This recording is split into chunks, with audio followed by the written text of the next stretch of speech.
Hello learners. So in today's video, we are going to discuss about joining sentences by using infinitive. So at first আমরা জানবো infinitive জিনিসটা কি আর এর অর্থ কি। তো infinitive এর অর্থ হলো to plus verb এবং অবশ্যই কি হতে হবে না ভার্বের ফার্স্ট ফর্ম হতে হবে, তাহলে আমরা সেটাকে কি বলবো না infinitive বলবো। তো ইনফিনিটিভের সাথে কিভাবে আমরা সেন্টেন্স কে জয়েন করব না, ইনফিনিটিভ সাধারণত সেন্টেন্সে ব্যবহৃত দুটি ভার্বের মধ্যে, অর্থাৎ দুটি সেন্টেন্সকে যখন আমরা জয়েন করব, প্রথম সেন্টেন্সে একটা ভার্ব থাকবে, সেকেন্ড সেন্টেন্সে একটা ভার্ব থাকবে। তো দুটি ভার্বের মধ্যে প্রথম ভার্বের পরে এবং দ্বিতীয় ভার্বের পূর্বে বসবে হচ্ছে ইনফিনিটিভ। তবে দ্বিতীয় ভার্বটি কি হতে হবে না, অবশ্যই প্রেজেন্ট ফর্মে বসবে অথবা থাকবে। তো সবার প্রথমে আমরা কি দেখবো, এক্সাম্পলের সাহায্যে কিভাবে আমরা ইনফিনিটিভ কে ইউজ করে দুটি সেন্টেন্স কে জয়েন করছি। তো এখানে কি আছে, I have a car, I wanted to sell it.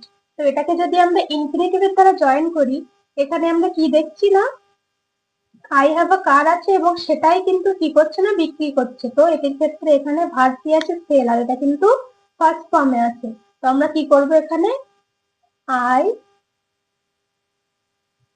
have a car to sell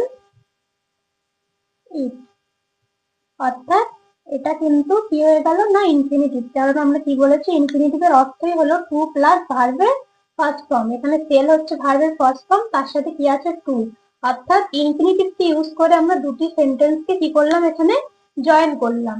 এটা তো গেল জয়েনিং এর ক্ষেত্রে। যদি আমরা নর্মাল কোনো সেন্টেন্স দেখি এবং আমাদের এরকম বলে থাকে যে এর মধ্যে কোনটা ইনফিনিটিভ সেটা তোমরা চিহ্নিত করো, তো আমরা প্রথমেই কি জেনেছি যে ইনফিনিটিভের অর্থ হলো টু প্লাস ভার্বের ফার্স্ট ফর্ম। তো এখানে এই সেন্টেন্সের মধ্যে I interested to play football with you, এই সেন্টেন্সের মধ্যে কি আছে, টু আছে, তারপরে কি আছে, এটা কিন্তু ভার্ব প্লে, তার কিন্তু ফার্স্ট ফর্ম আছে। তো অবশ্যই এটা কি হবে না, এটাকেই কিন্তু আমরা কি বলবো, ইনফিনিটিভ।